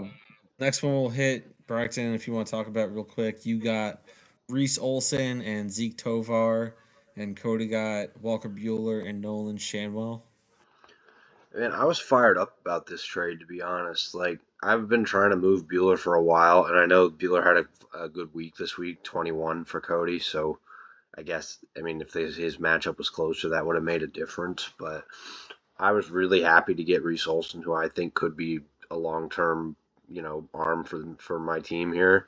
Because I can wait. I'm going to sit on Horton, I think. So if I'm sitting on Horton, I can sit on Olson, who might actually be back at some point this year. I was looking, so that would be good. And Shanwell has become expendable with T.J. Rumfield being really good for me, and Murakami is there, so I didn't need three third basemen, and I didn't have another shortstop. So Tovar's kind of on terrorist watch. Nobody's really interested in him anyway, but he's somebody I believe in. If he can turn it around a little bit, I like that. So. I was actually going to post I would like a shortstop in a Shanuel trade, but I didn't want to limit anything. But Cody actually proposed that to me, and I took it. It was just like, hey, sent one, and I was like, oh, you know what? Fine, we can do that. That works. So happy with that one, and it worked out for him at least early on with the positive Bueller start. So. Yeah, to be honest, I'm not sure what Cody was kind of thinking here. Like, I get Olson's Tommy John, blah blah blah, but he'll be back, like you said, either late this year or next year. Zeke Tovar, I've always been a Tovar guy. Maybe a little bit less this year. He's yours just for been worse real right now. bad. We can make the live trade right now. I Can do made it. my shortstop deal already. Yeah, if he was hitting higher in the lineup, I could maybe start believing back in him. And if he gets hot, maybe he will. I don't think he's droppable. I wouldn't drop him. I'm not gonna. But yeah, but I mean, on the flip side of that, Walker Bueller kind of is droppable. Yeah. I mean, he had a good start today. I did see that, but I mean, Shanwell, he's good. I think he has a ceiling, a pretty low ceiling. But his floor is pretty high too, so you kind of know what you're getting, which is valuable, I guess. But yeah, I would side with you just because of Olson and what I think he can be post TJ. But Well, he might I be don't on the know. I move guess here we'll in a see. second, though. He might be Interesting. on the move. Hopefully. Smell, any thoughts? Yeah, no, I mean, I would have done this 2-for-1 for Olsen. I mean, without Tovar, Cody's shopping Shanuel now for any asset. So, I mean, it's Right. almost like it's almost like two MLB worse for a potentially pretty good starting pitcher when he comes back, and a decent shortstop who's having a really bad year and has been coming off a lot of injuries himself. Yep. So we'll move on to our next deal here. I got Trevor Rogers and Durangelo Saginte. Chad got Griffin Canning, Luis De Leon, Password Garcia, and a 27 third. Um, I like Trevor Rogers a good amount. Obviously, being an Oriole as well, but he's on the injured list right now. Should be back Tuesday, is what I heard the latest. So hopefully, I get a Tuesday start out of him. I've also been a really big fan of Saginte. I had him at one point this offseason, trade him away. I'm happy to have him back. To me, Griffin Canning I got basically for a worst. I know he had a good start for me last week, but I didn't see too much in him, and I know that Chad needed a start. So I mean, I think he went for -4. I think is what I saw. So, um, Luis De Leon, good pitching prospect for the Orioles. Still kind of far away though. He hasn't been doing too well in Double A this year. Password Garcia has been hurt, and he kind of just got back into it. So, for me, Trevor Rogers, when he's on, he's ace level. Um, but he hasn't been on a lot, especially this year. Um, Kind of just more of a speculative buy more than anything with me with Rogers. Smell if you want to have a few thoughts on that. Yeah, I mean, it's a buy low on Rogers, and you got a good pitching prospect back for ultimately what could be considered 3 worse than Griffin Canning, right? Yeah, Yeah, pretty much. that's my thoughts. I'd rather have Rogers over Canning, and if you Yep. believe in Shizinte, that's a good get. So Yeah. We'll jump down here a little bit. Ida got Colson Montgomery and Kevin Gossman. Cody got Jacob Wilson, Daniel Pierce, Josiah Hartshorn, and Zach Root. I know from behind the scenes conversations that this was a deal that both sides were looking to do for a few days. Colson for Wilson swap. Um, I mean, I'll let Bracton if you want to talk about it first. I'm still kind of trying to wrap my head around it. I love both of these shortstops, but I think at the end of the day, the Gosman piece here is what is interesting. I mean, I what that's I don't know who any of those three are. Are those three worse there, or does anybody like any of those prospects? I don't know who they are So personally. Root's not bad. I like Daniel Root, but Okay, Daniel but Pierce was the 14th pick in the draft this past year for Tampa. He's a shortstop, so okay. there's Still though, potential there. He's very young, so still though, I don't know that when we talk about teams making their deals according to the positions they're in, and I didn't think that Cody benefits from sending a possible 20-point per game pitcher for three prospects. But I mean, he builds the farm and uses those assets for other things, and I could be eating words on that very soon. But I don't know, guys. I was the highest on Jacob Wilson out of anybody this offseason. But I mean, call me my Murakami bias here, but Colson Montgomery is awesome. And I don't think it's unfair to say that I'd rather have Colson Montgomery than Jacob Wilson right now, just based on power. But yeah, I think that Tita got this one. But I mean, just because I believe in Gosman to produce a little bit, and pitchers are hard to find around here. So yeah. So I had Gossman, and I traded him to Cody, and it's because I was concerned with the velocity that in his last start with me. I didn't check his velocity in his start after. Um, Obviously, it wasn't bad enough that he's hit the injured list like I thought he would when I traded him. So maybe that was a bad deal by me. But yeah, I mean, if Kevin Gossman can be a 20-point starter this year for Tita or whoever he goes to, um, I do like it better for Tita. I think Wilson's better than Colson, but I don't think that gap is massive. It's not as massive as it was anymore. I mean, Agreed. I think Agreed. it. Yeah. Yeah. So I think that deal hinges on Kevin Gossman and what kind of pitcher he can be. But Smell, any thoughts? You guys know how I feel about Colson. I think, or if maybe you don't. He's a White Sox. He sucks. I mean, he has a lot. I said this to Bracton or Paul, one of you. I think Bracton earlier today. He's got a lot of swing and miss in his swing. I mean, he's going to be a low 200 hitter, which from a I don't know. I like Jacob Wilson a lot.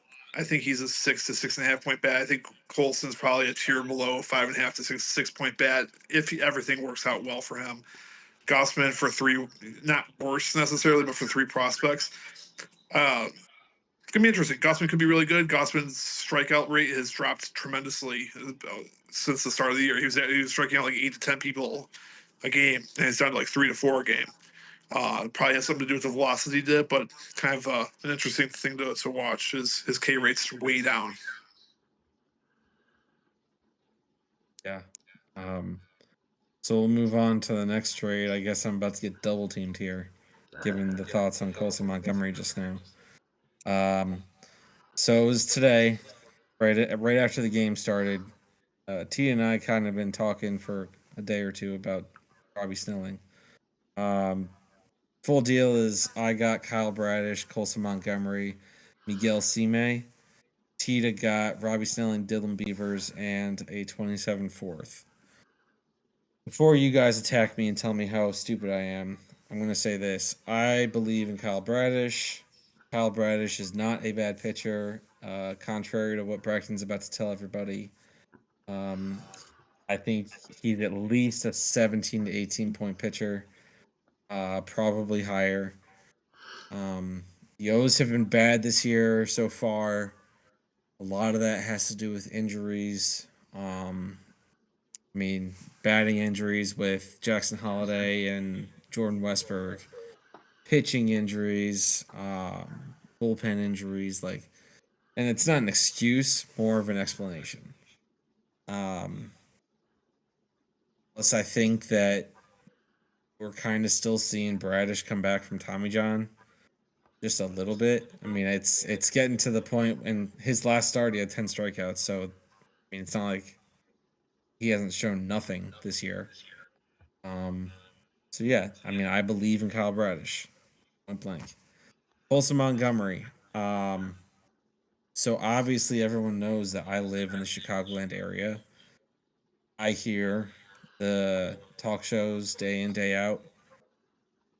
Most White Sox fans, for the entire time that I've lived in this state, in this city, have always been pessimistic. I'm married to one. She's always pessimistic.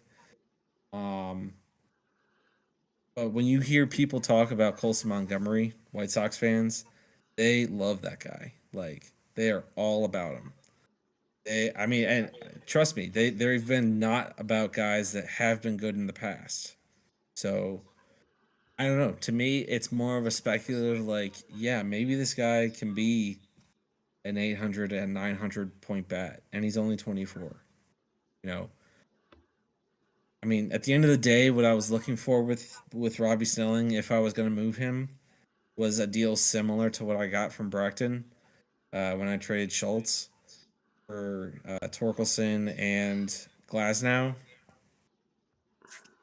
It's hard to say if I did. I think that Bradish isn't as good as Glasnow, but I think Colson's better than Torque.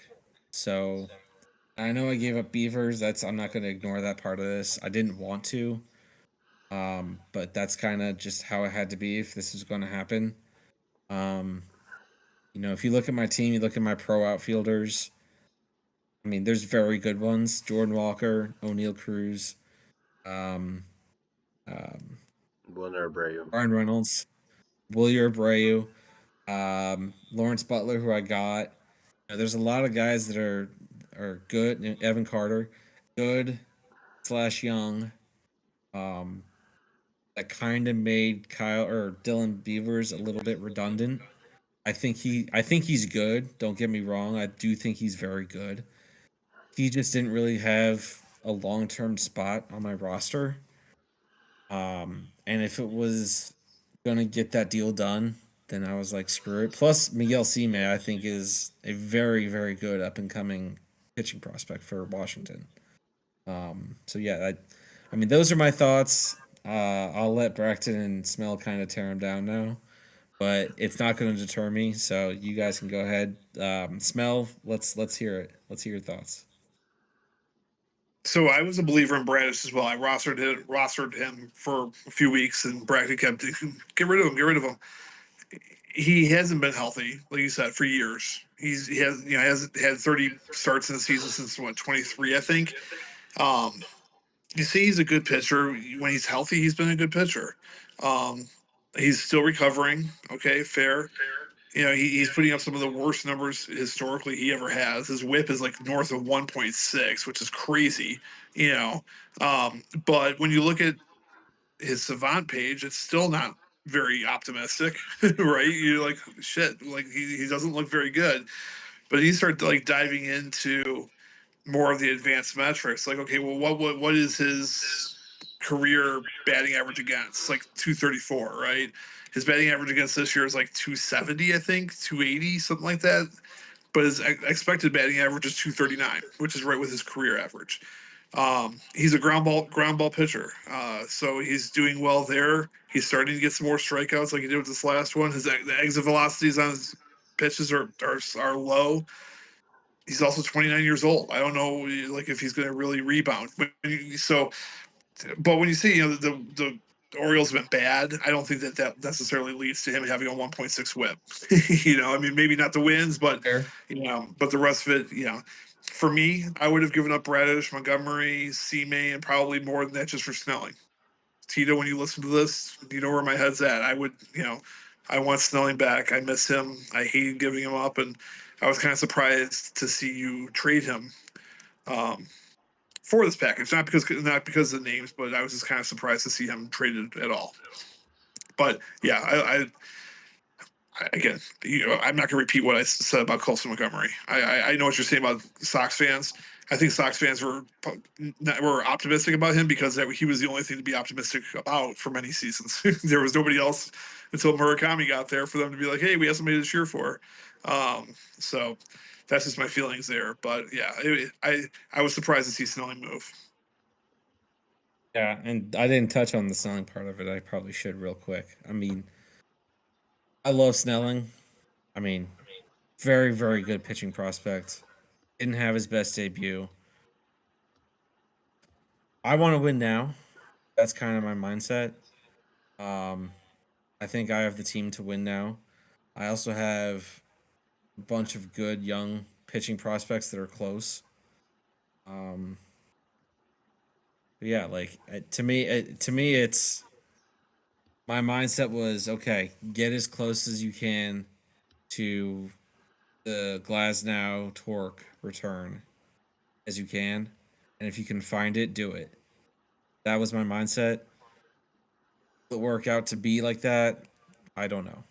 And we'll see. And maybe it'll be egg on my face if Snelling becomes this ace, 22 years old. So I don't know. We'll see. Bracton, I know you've been waiting 10 hours to laugh in my face. So go ahead. 5:58 p.m. Smell texts me, says we need to roast Paul with the picture of the what do you call it of the trade. It's like we need to roast Paul on the pod tonight. And I said in parentheses, "Oh, I can't wait. Trust me, I'm ready." But in parentheses, I said I actually think he did fine there because I love Colson, and that's true. Like I honestly, I don't know what it is about Snelling, and everybody can flame me if they want from listening to it. I don't know that I love Snelling among the crop of young pitchers that are coming up nowadays. Like I don't know that is one of the people. Like I checked in just to see the price when I can't remember who had him. He's been passed around a little bit recently, um, but I don't know. I don't think that he's all that. I don't think Kyle Bradish is anything, but I think that we could look at it a few years from now and be like, look, like you got Colson Montgomery for that, and not even take into consideration the Bradish part of it. And I think Bradish sucks. Don't get me wrong. Like he one start, his next start this week will be the most he's pitched since like 2022, 9 starts, right? So I don't know. I'm being nice He here had because I Tommy think fucking John, dude. yeah, Like, well he sucks anyway. So like okay. it's I'm being nice to you and coming at me, bro. Come on. I like this deal for you because I like Colson. We were just talking about it with the Wilson thing. You got Bobby Witt and Colson Montgomery at shortstop. You're set. And I don't know if he's been playing third. And even if he has, who's your third baseman now? Is it still Austin Riley Okamoto. Okamoto. okay. Well, I like him more than Okamoto. So if Okamoto sucks like I think he might, then what do you call it? Then Montgomery steps in there and you're fine. So like there you go. It's you're good. I'm giving you props. It's a good trade, I think. So I'm not gonna rip Bradish as much. Smell brought up the numbers, so we'll see. I hope that you still have him when he plays me, so he can go negative. But I legitimately think he'll be on the IL or lose his rotation spot by week 16. So we'll see. I said it on Maine after you flame me. I can't wait to beat your ass, and that will stand. So we'll move on to the last trade we'll talk about for this week. Bracton, you got Cole Young, Jacob Marcy, and Bailey Ober. Tita got Otto Lopez and Carson Williams. Bracton, you were the if there's a fan club of one for Otto Lopez, it's been you this year. So to say I was surprised. And by the way, if there's a fan club of one for Cole Young, it's Tita. I've been trying to get Cole Young off of Tita for literally weeks. Oh, let's talk about So it.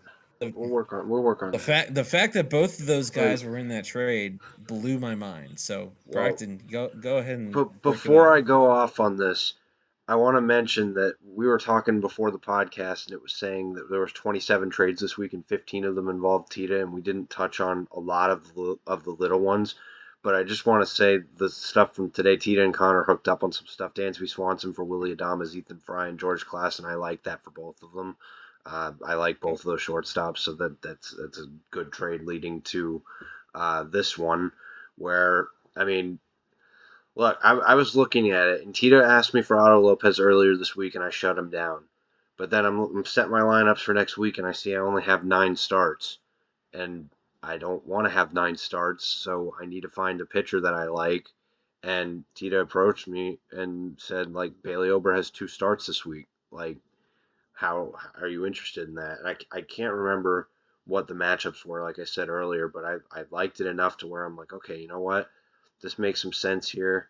I need a lot more on top of Bailey Ober if I'm going to move Otto Lopez because he's shortstop 5 right now, which is ridiculous. So I'm like the only young bat that Tita had at that time was Cole Young, and I'm just like, all right, you know what? I'll put him at second and put JJ at short, and we'll be fine for now. So I don't know. A lot of people in this league like Cole Young. Um, Cody likes Cole Young. You say you like Cole Young. Nick likes him. Like everyone who I've talked to since that trade have said, okay, Cole Young's a good player. And I like Jacob Marcy because that's my guy. And I know that he's been struggling recently, but every game I've watched, unlucky shit happens to him. And I don't know what it is, but if he can break out of that voodoo magic slump that he's in right now, then maybe he goes back to the way he was last year, where he was a 6 point bat with like a couple hundred ABs. Like that's who I'm hoping that he gets, dude. I don't know. And I know I almost traded him tonight. I'm going to give you guys a little insight.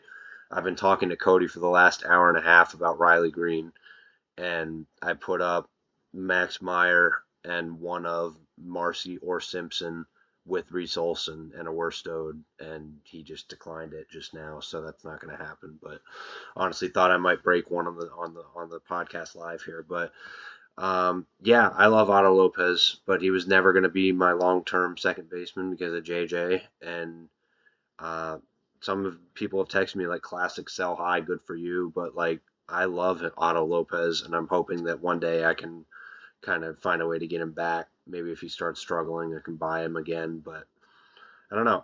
It makes sense given this week of needs for me. Um, but we'll see. I mean, Cole Young's put up some 40-point weeks for Tito since he made those trades. So maybe it's a wash from here on out, and that would be great. But we'll see. And Carson Williams is Carson Williams, so I I'll get him again at some point, probably this week. So yeah. By Good the way, old hour Boyd Elliott. 45, 15 minutes real quick. So we finish this up and then lightning round on next week. So Yeah. yeah. I mean, I said what I had to say. I was surprised both of those guys moved. That's really my only reaction to it. Smell, let you close this one out. Yep. I like Cole Young. Otto Lopez. You look at his Savant page, there's all kinds of red on there, and I don't understand it. I mean, he's hitting 344. He's not going to bat 344 for the year. His career batting average is like 270, which isn't bad, but it's not 344. He's going to barely hit double digit home runs, like 10 to 15 home runs, 15 stolen bases, maybe 20. He's fine, but he's not going to finish the season as a top 5 shortstop or top 5 second baseman. So that's just what I feel about that. Carson Williams sucks.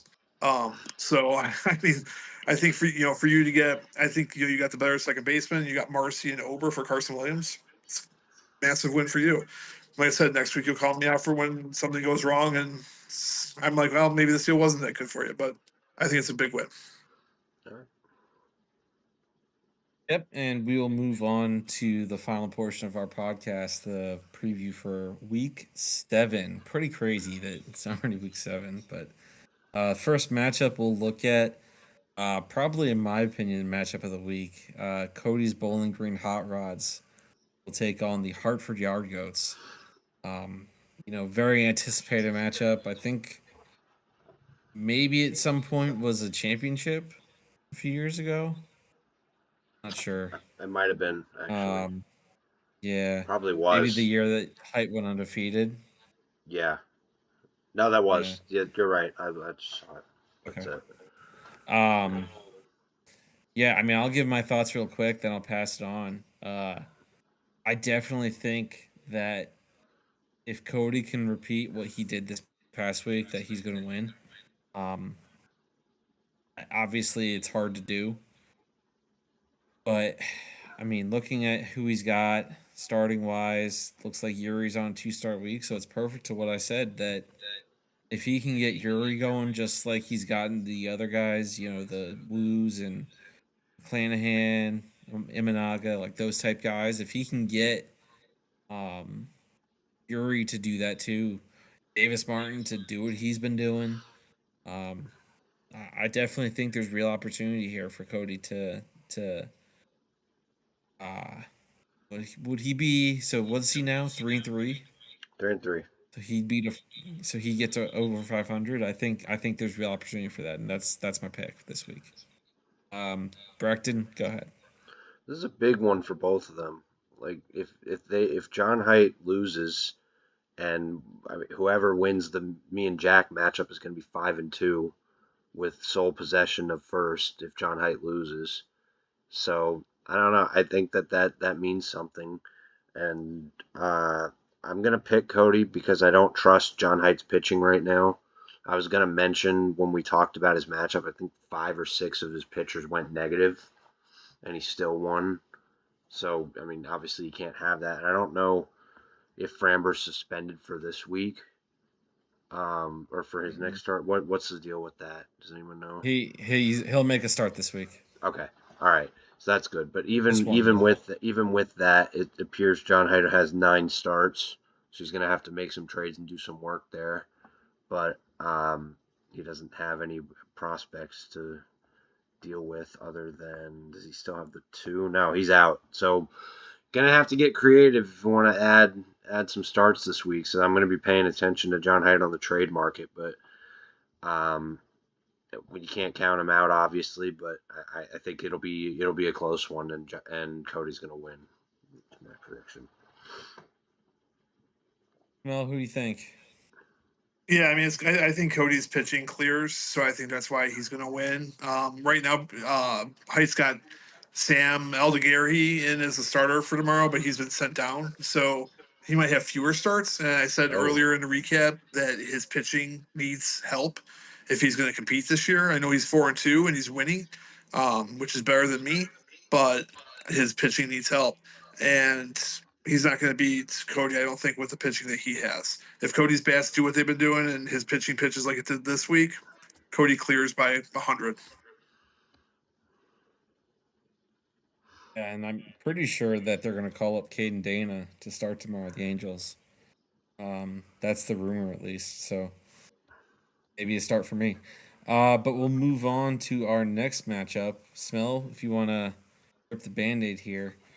Your El Paso Chihuahuas taking on the gauntlet team of the league and Hens Clearwater Beach Dogs.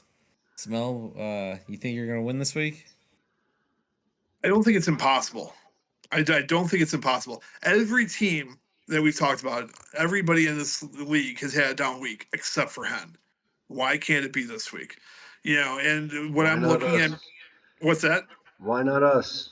That's right. Yeah, As I look at the past 4 weeks, his bats have been averaging around 400. My bats have been averaging in the mid 300s. I have 444 point week the 1 week. If I could find another 40 or 50 points in my bats, maybe I have with some moves I've made. It's my arms. I lost 2 of my studs, so I'm a little bit worried there. But even with losing them this week, I had 324 out of my arms. So if I can repeat that, and if I can find another 50 or 60 points, yeah, I think I can at least keep it close. I'll be surprised if I lose by more than 100. I know that's what Bracton was saying earlier. Keeping it within 100 is kind of a win, but I'm hoping to catch Hen on a off week. I don't think. I mean, but yeah, it's hard to pick one against myself. But yeah, Hen's got the better team. Yeah, I mean, for me, I think if you had Glasnow and if you had Cole Reagans, I think I'd pick you in the upset. Without those guys, I do think it will be tough, just because of how good Hen's team is.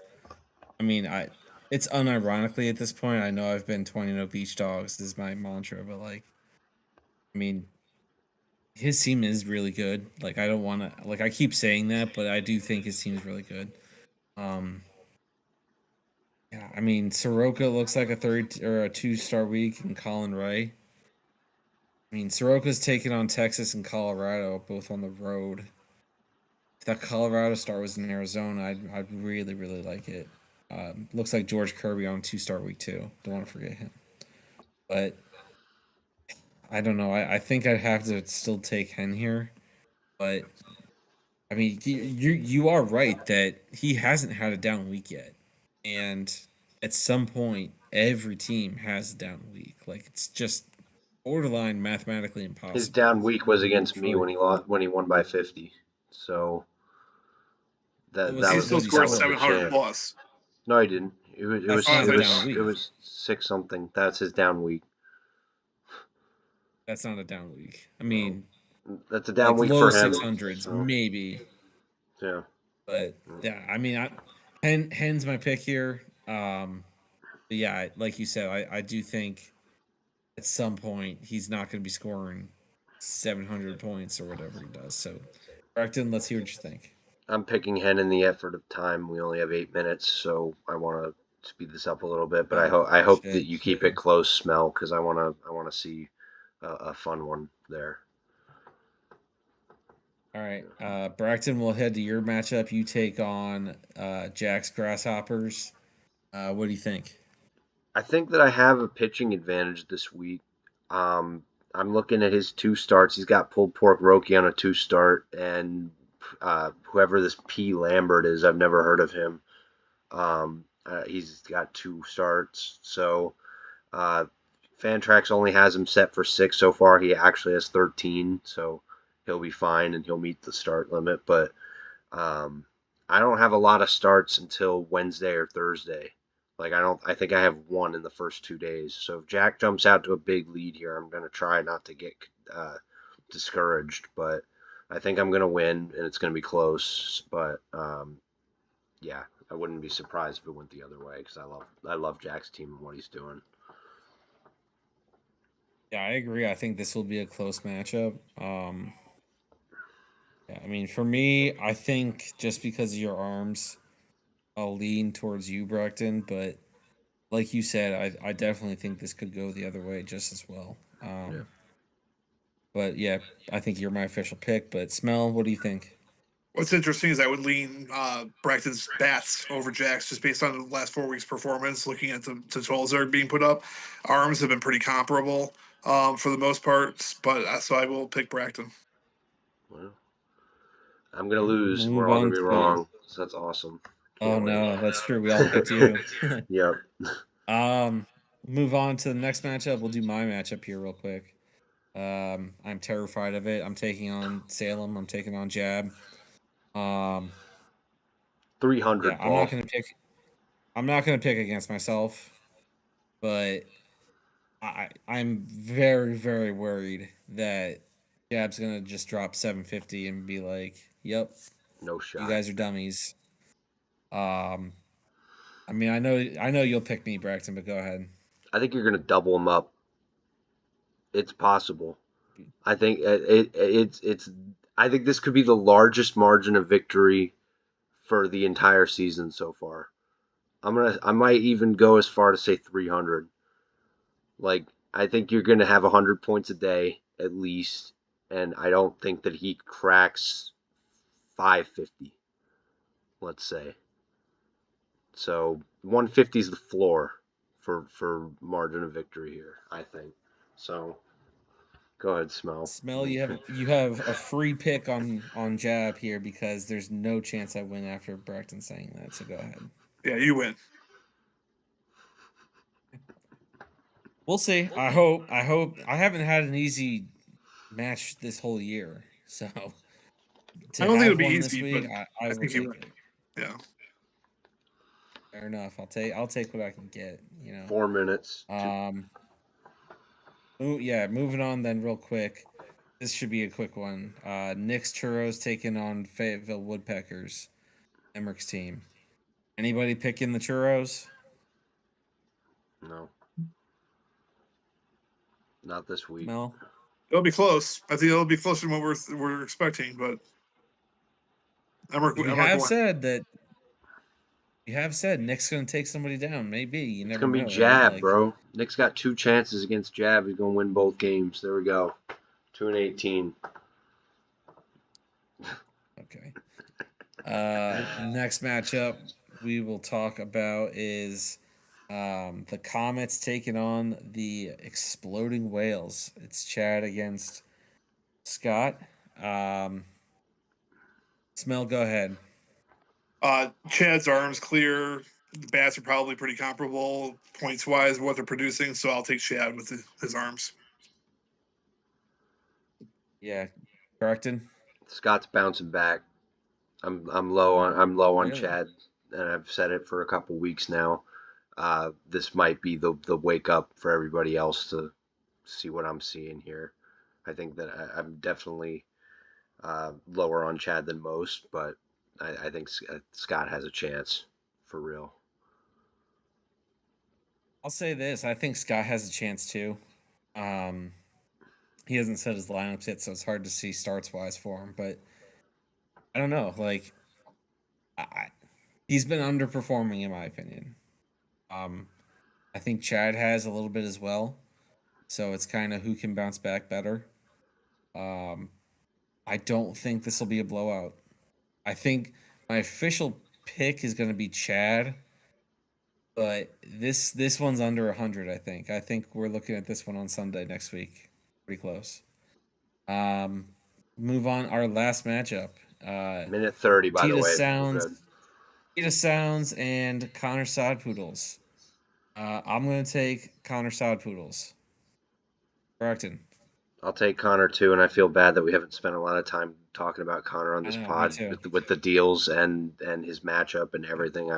If you've made it this far, Connor, we appreciate you, and I apologize for the We lack of time. apologize. It's my fault. So Smell. Connor is the best, least talked about team in the league right now.